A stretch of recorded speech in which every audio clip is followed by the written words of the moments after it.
Queridos amigos, sejam bem-vindos ao canal Videira Espírita. Meu nome é Cristina Brito e este é o programa Projeto 15 Minutos, o Céu e o Inferno. E aqui diariamente, à exceção dos sábados, nós estudamos por mais ou menos 15 minutos o quarto livro da codificação espírita realizada por Allan Kardec, o Céu e o Inferno.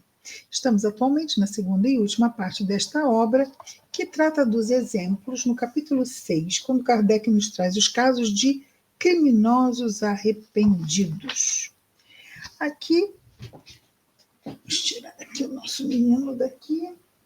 Vamos lá, muito bem. Aqui hoje nós vamos dar continuidade ao caso de um espírito que assombrava uma casa. Lembram?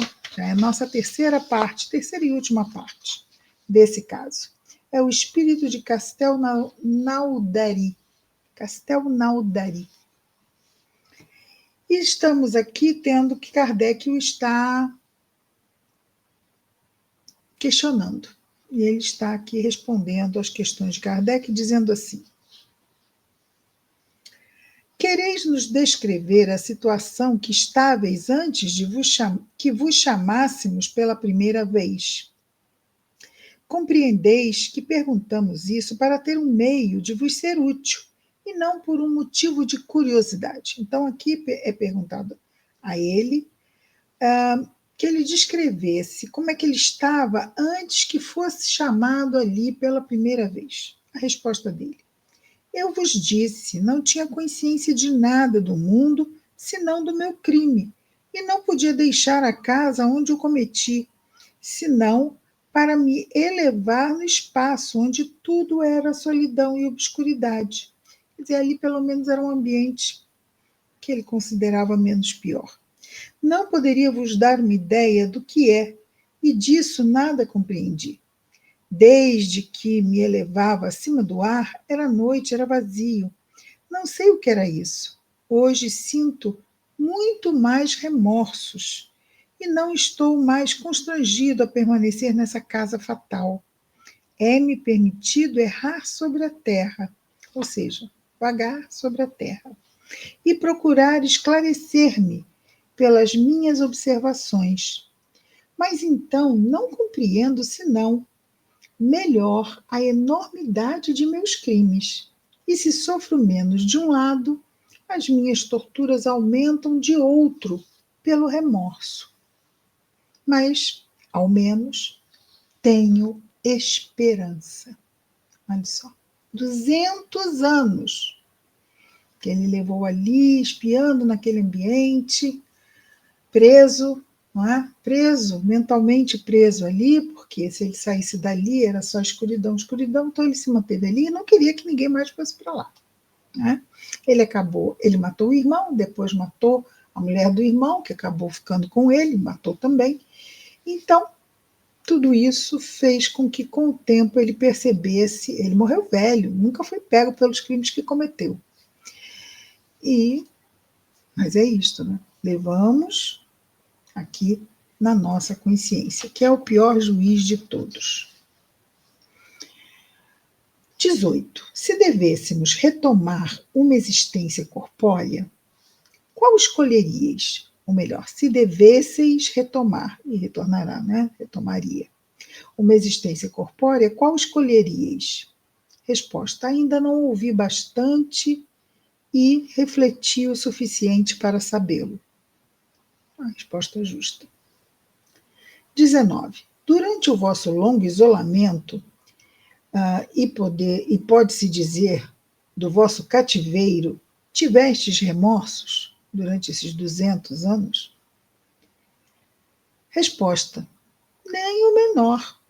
Não sofri nada, não tenho remorso, nenhum. E foi por isso que sofri por tão longo tempo.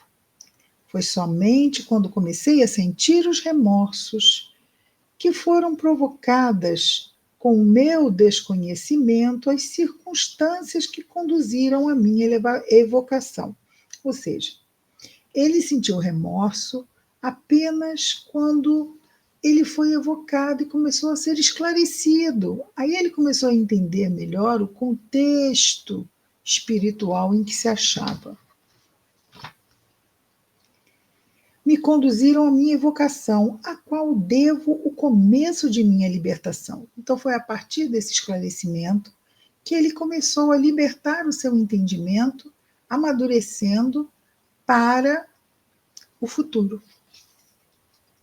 Obrigado, pois, a vós que tivestes piedade de mim e me esclarecestes.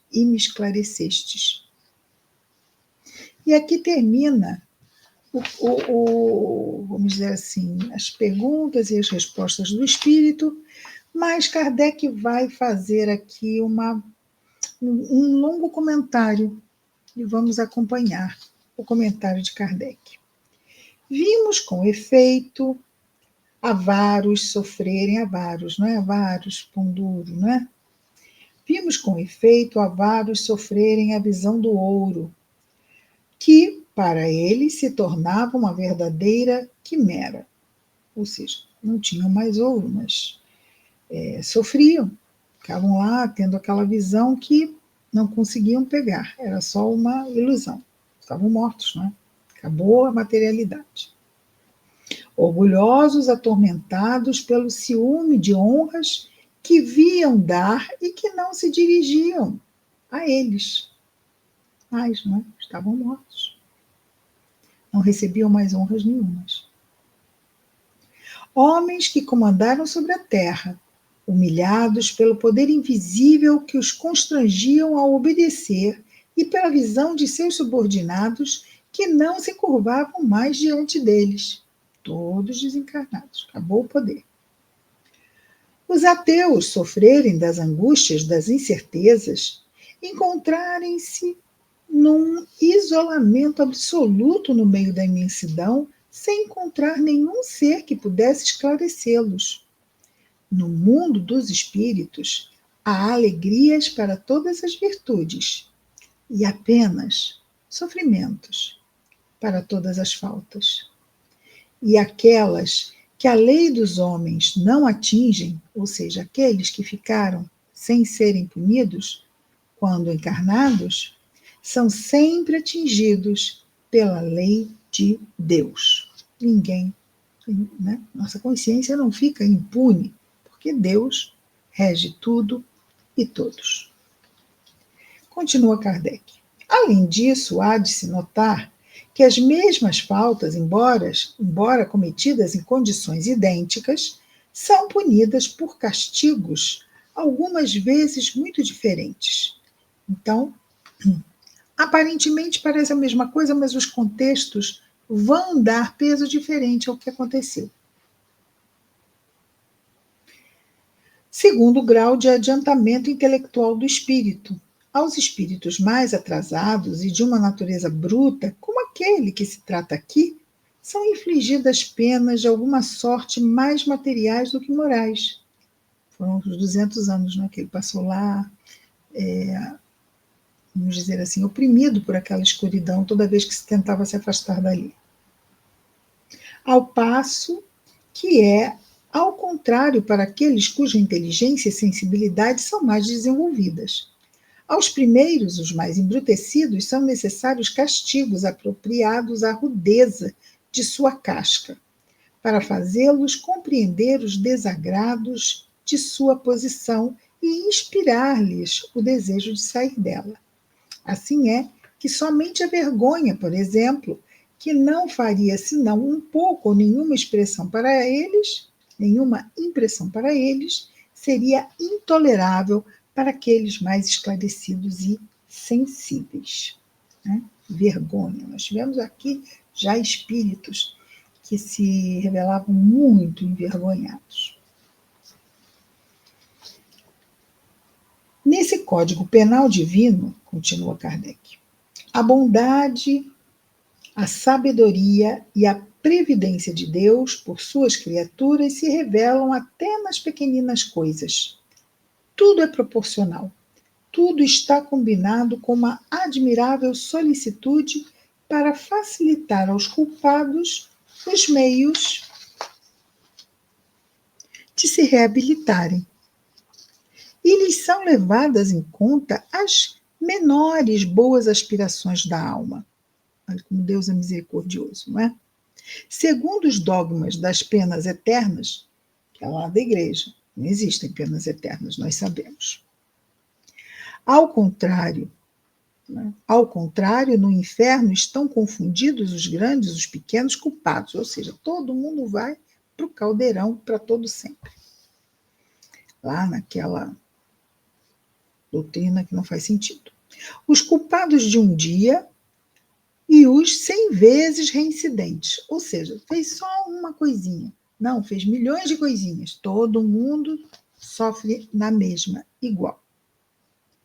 Os endurecidos e os arrependidos sofrem igual. Lá naquele inferno, nós já vimos aqui logo no início do livro, não é? Não adianta se arrepender, não vale nada. É muito, muito sem sentido. Os endurecidos e os arrependidos, tudo está calculado para mantê-los no fundo do abismo. Nenhuma prancha de salvação lhes é oferecida. Uma única falta ali o precipita para sempre, sem que seja levado em conta o bem que se fez. De que lado se encontra a verdadeira justiça e a verdadeira bondade? Essa evocação desse espírito, nós vimos agora, né? 200 anos lá naquela casa, tudo.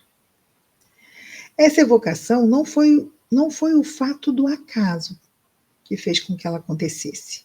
Como deveria ser útil a esse infeliz os espíritos que velam sobre ele, vendo que ele começava a compreender a enormidade de seus crimes, julgaram que era chegado o momento de dar-lhe um socorro eficaz, e foi então que o conduziram a circunstâncias propícias para ser evocado, não é?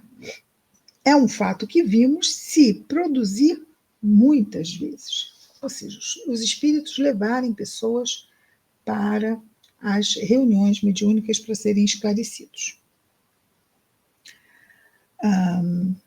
Pergunta-se a esse respeito o que se tornaria ele, esse espírito, se não for evocado, e o que é de todos os espíritos sofredores que não podem ser evocados, ou aos quais ninguém pensa neles. A isso foi respondido que os caminhos de Deus para a salvação de suas criaturas são inumeráveis. Ou seja, não é só esse recurso que existe, existem inúmeros outros. A evocação é um meio de assisti-los, mas certamente não é o único meio. E Deus não deixa ninguém no esquecimento. Aliás, as preces coletivas devem ter sobre os espíritos acessíveis ao arrependimento a sua parte de influência. Então é importante nós orarmos pelos sofredores. É lá onde estão, onde quer que seja, aqui, em qualquer lugar que estejam os sofredores, eles vão ser beneficiados com as preces que fazemos por eles.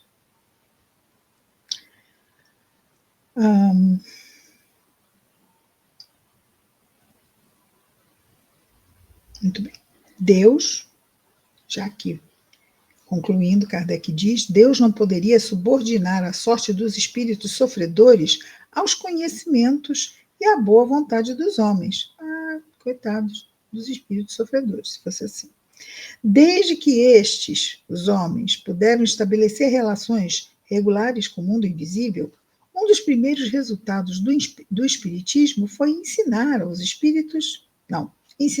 homens os serviços que, com a ajuda dessas relações, podem dar aos irmãos desencarnados.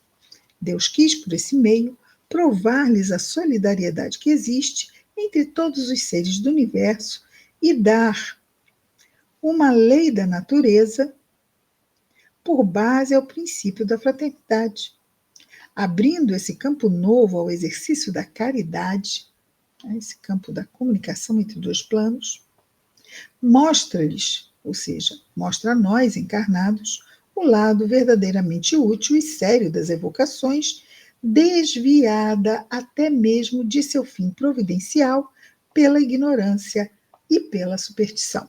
Ou seja, se houver ignorância, se houver superstição, pode, a mediunidade ser desviada dos seus fins caritativos.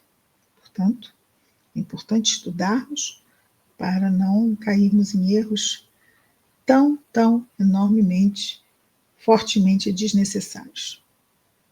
Os espíritos sofredores, portanto, em nenhuma época tiveram falta de socorro, e se as evocações lhes abrem um meio caminho de salvação, os encarnados com isso ganham talvez mais ainda naquilo que são para eles novas ocasiões de fazerem o bem, instruindo-se sobre o verdadeiro estado da vida futura.